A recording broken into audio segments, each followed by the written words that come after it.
La révolution citoyenne, elle a commencé en France avec le mouvement des Gilets jaunes. Que ça plaise ou que ça ne plaise pas, ce sont les éloignés de tous les accès aux services publics qui se sont mis en mouvement. Ah, alors ils ne parlent pas comme vous voudriez qu'ils parlent. Ah, ils ne sont pas si bien parfumés que vous le souhaiteriez.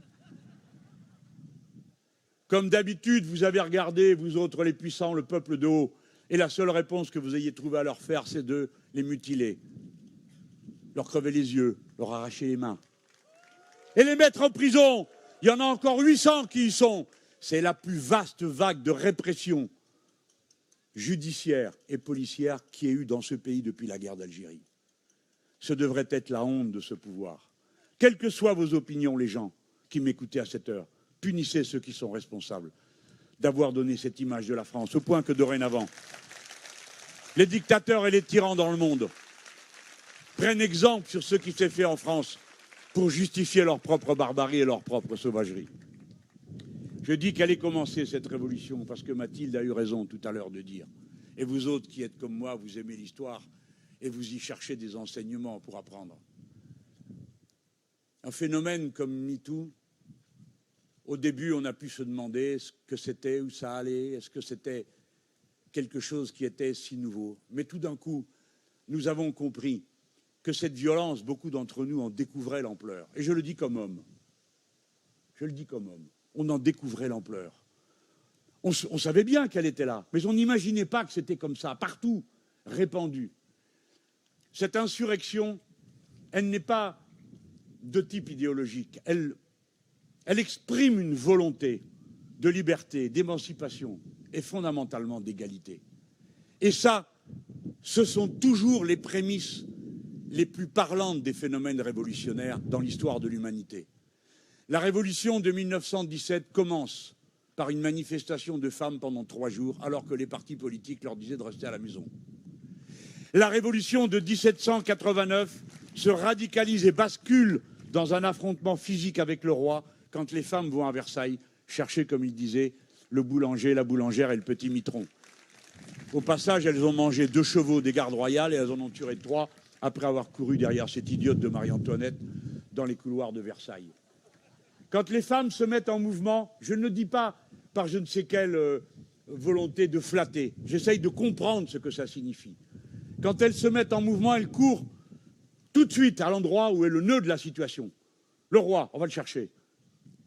Les Cosaques qui empêchent qu'on se mobilise pour faire revenir les hommes et arrêter la guerre, elles vont les chercher. Louise Michel, l'Allemand va entrer dans Paris et nous confisquer nos armes.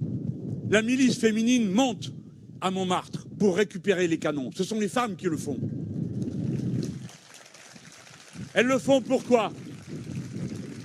Parce que souvent, elles voient les hommes s'agiter et elles se disent qu'il y a l'urgence et que c'est elles la dernière ligne de résistance de la société, de son fonctionnement, qui ont en charge les familles. Disons les choses comme elles sont. L'alimentation, le soin des enfants, le soin des anciens. C'est encore comme ça. Quand elles se mettent en mouvement, c'est parce qu'il ne reste plus que l'action pour régler les problèmes. Alors que sinon, elles seraient disposées, comme chacun d'entre nous, à faire des compromis. On a déjà assez de problèmes sur les bras.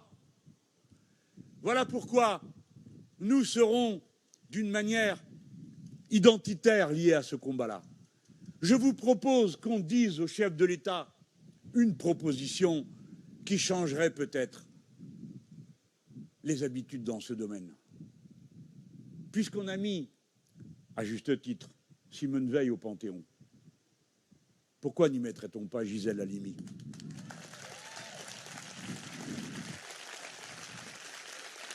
Ce serait peut-être douloureux pour sa famille, mais ce serait une manière de montrer que la France s'accomplit en tant que nation, en tant que peuple, en tant qu'identité commune.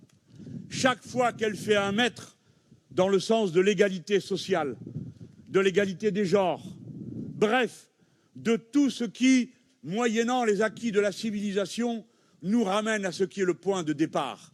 Quel que soit notre genre, quel que soit notre sexe, quelle que soit notre religion politique, nous sommes d'abord fondamentalement semblables. Nous sommes tels que nous ont décrit Les pauvres paysans de Champagné, quand ils signent une pétition pour abolir l'esclavage en 1760, ils ne savent même pas ce que c'est que des Noirs. Et ils disent que ça n'existe pas. Et alors on leur montre Balthazar à la crèche. Ah, il y avait un Noir pour accueillir notre Seigneur. Ah mais comment que ça? Et qu'est-ce qu'ils en font? Ils les vendent. Quelle horreur! Et ces pauvres gens réalisent, si ça existe, on est tous pareils. Et ils écrivent un très beau texte, allez le voir, c'est dans la Haute-Saône. Et le mot s'y trouve 3 fois dans le texte. Nous sommes semblables. Voilà ce qui...